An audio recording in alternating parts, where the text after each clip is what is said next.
Hey, this is Keith Sweat, and this is 50.com. Make it last forever. You was like one of the first R&B dudes to ever do a reality show. Now, what made you do that? I executive produced it. Okay, for one, all the money.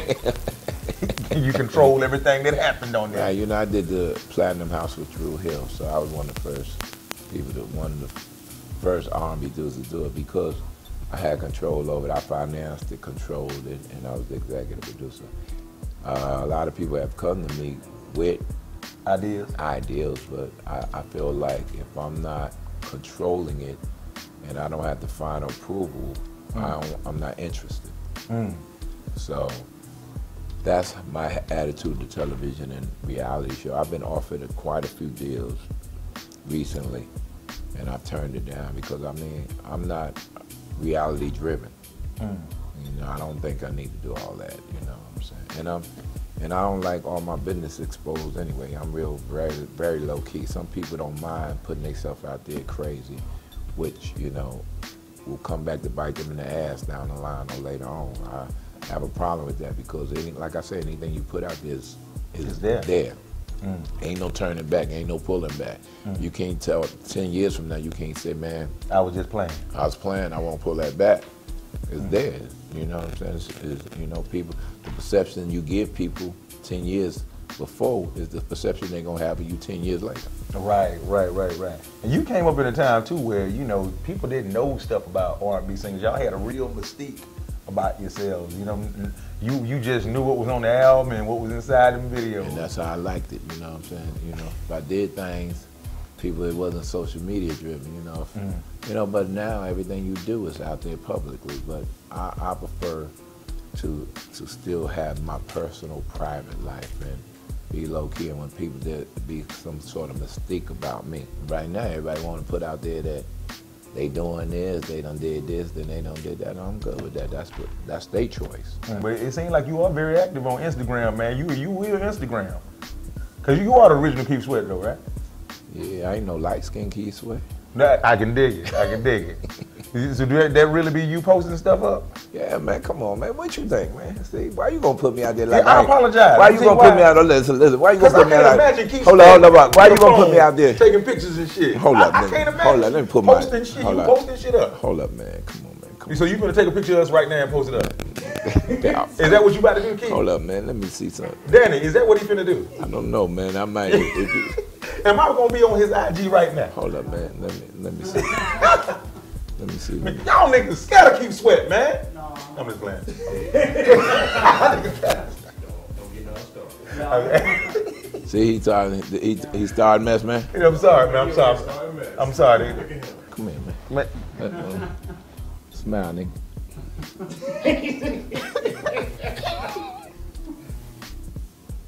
Smile again, man. Come on, man. We ain't finished, man. Hold up. We're gonna do a photo shoot. Let me fix my shit too. Okay. And I'm trying to get my watch in there, so get your shit I'm trying in to get there, some old school. Look at that. I got the ring just right in that motherfucker. Post this shit, man. See. Will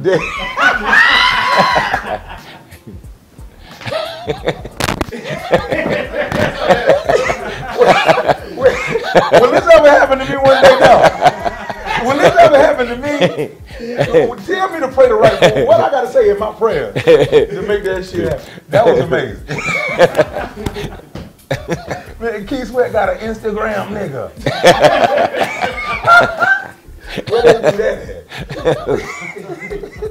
Word. You making me laugh. Hold up. I gotta catch my breath, man. You funny, man. And you know, hold up. Let me catch my breath, man. Hold up, man. You making me cry. Too many people make me man, cry. appreciate that. If you didn't see them all. If you could do it all over again, is there anything that you would change? Nah, man. The book is written. However we gonna do whatever we gonna do is already written. So I wouldn't change a thing because, listen, it's like so many of us that didn't think we would have what we have, you know what I'm saying? I gotta be blessed for what I have, you know. Right. I was a project kid, straight from the project.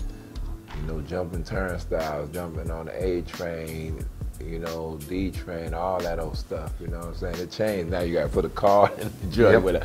When I went down there, I'm like, oh man, this ain't like it used to be. No. You know what I'm saying? But no, I wouldn't change anything, man. I've been blessed. I've been able to take my mom and, you know, while she was alive out of here and give her more than she thought and I thought she would ever have. So for me, I honestly would not change a thing because, you know, I've had a great life. I'm still having a great life.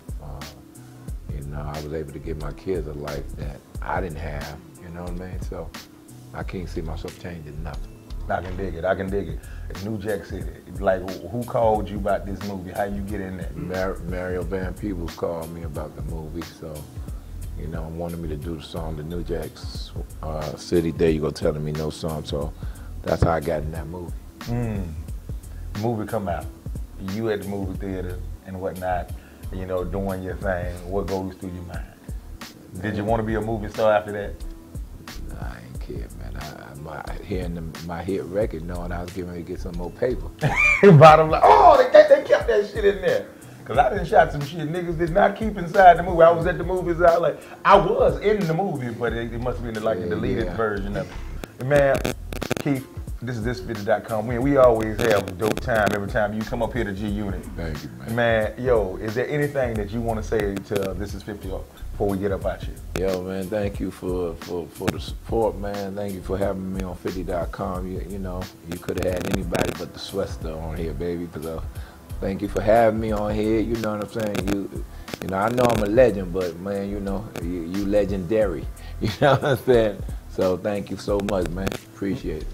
Dog, I didn't even think you were coming for real, man. I'm still bugging. Nah, I didn't want y'all to show up on me and say, man, you can't respect coming and doing 50.com. You got to respect. You got to respect. Put some respect on this shit, man. We got to put some respect on my name. Come on.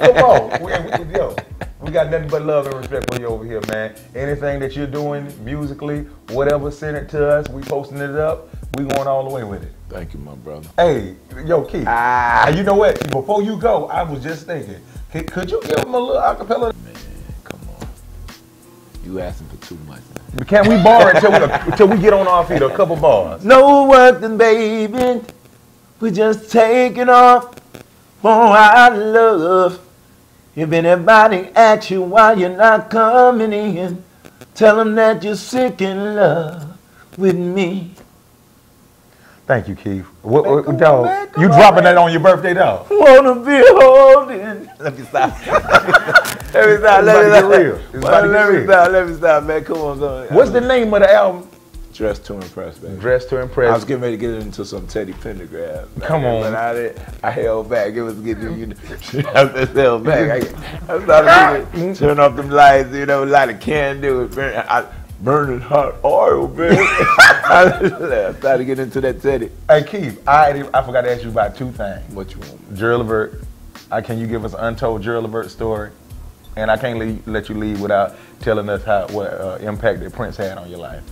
Oh, well, you know, untold Gerald Levert story. There's not no untold Gerald Levert stories, really, because, you know, he was like a brother to me. We would always, go head to head because he thought I was a prima donna in the LSG group, you know. And the one story was he wanted me to dance like New Edition or the OJs. He wanted LSG to do some steps. I said, no, dude, I ain't doing no steps. I ain't New Edition. I ain't Levert. Right. I ain't the OJs. I ain't the Temptation. I don't do steps. You know what I'm saying? I said, I started in this game not doing no steps, and I ain't going to start now. Right. That would piss them off. You know, that was the untold story. But, hey, that was a funny story because they would get mad at me because they wanted to do these steps, you know. You know what I'm saying? Now I'd be like, man, Harlem, if they're gonna whack. If I started dancing like that. Nah, but that was one of the stories. And, you know, as far as Prince, man, we lost a legend. We lost someone who was phenomenal in the music game, in the music business.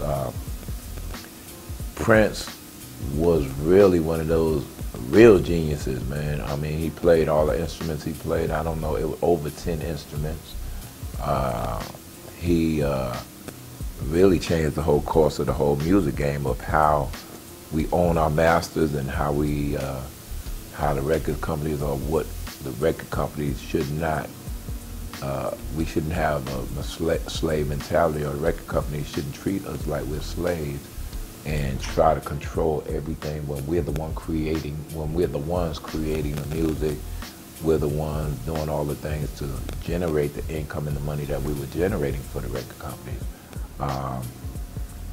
So he changed that whole course of us owning our masters, of us, you know, putting, you know, our own CDs and our own albums out and things along that line. So we owe a great deal to him in terms of how we think business-wise on that whole music industry tip. Because a whole lot of people would not be as financially secure if they didn't follow in some of the same footsteps that Prince had thought we should go in. So I mean, I think it was very important for us to have him in our lives, because you know, when people are in our lives and then they leave, you gotta look at what they contributed to us and how or what they changed in our lives or whatever, or how they changed society in some way. You know, and so you always got to look back and say, okay, what did he give to society, or what did he give to the world, or what did he just give to anybody, and how did he change anything? Because when we're born, our legacy is what do we leave behind once we're gone. It's like you being here doing this, and you know, I mean, one day you won't be here, God forbid, you know, but I want to still be here. Yeah, but you know, the reality, the truth is the truth. Don't tell me that no more. I mean, but I'm gonna tell it to you again. Okay. But anyway, because it is what it is. I mean, we just, you know, I'm gonna die one day, though. We live to die. That's what we do. But we live to die. You know, hey, you know, you're gonna go somewhere else. I don't know where you going, but you're going somewhere else. but this shit's scary. Don't worry about it, man. I'm gonna be okay. You'll be all right. Believe me, I guarantee you'll be all right. You ain't know nothing before you was here, and you ain't gonna know nothing when you're not here. When you put it like that, you know what I'm saying? Think about 100 years ago. You wasn't thought of, and nobody thought of you. Right. You wasn't here. You didn't know what was going on around and out here, and you didn't care, did you? No, I didn't care. All right, that's how it's gonna be when you leave. Yo, Keith, like, isn't it, I hate it that, you know, somebody like Prince got to die, then he sell 3 million albums like right after that. Why it gotta be like that? Why we don't buy them 3 million albums when he actually here? Why would Michael Jackson die? His estate is worth more. You know, he make worth $1 billion when he died, but then it's. I mean, you know, because people want the memorabilia. You know what I mean? They want to remember him, so they go and buy all the stuff to say, yo, I remember this, I remember that. I don't know, man. Don't ask me why people think the way they think. Come on, I don't tell you why I think the way I think. Word. You know what I'm saying? I just wanted to know what keeps sweating. Well, I'm telling you, I don't know. You know, just buy all my stuff so my kids will be good when I die. That's right, get all that shit. Get it. I mean, and you know, I mean, like, bottom line, I look at it like this: the family still get taken care of in a great way. You know what I mean? So you can, if I die there tomorrow, you can. If I sell 300 million, 3 million, 10 million, I know my kids are good based on that number. So, I mean, somebody still get taken care of. I mean, you know, it don't matter. I mean, as long as my peoples get taken care of, I really don't care. I'm not concerned what happens after I'm gone. As long as y'all, you know, keep my legacy lifted up and all that, I'm good. Hey, when they make your biopic, Your Life is a Movie, what is it called? Make it last forever. Who you want to play you? You. Man, I'm gonna put my glasses on and we're gonna get it done. You, man, come on, man. Why you ask that? You. There it is. There it is. Then that's how we gonna end it off right there, man. Well, like I always say, you just can't say you're really something you gotta be, man. We over when we out of here. Do I have something in mind? Y'all go to commercial. Don't kiss them hoes in the mouth unless you got to.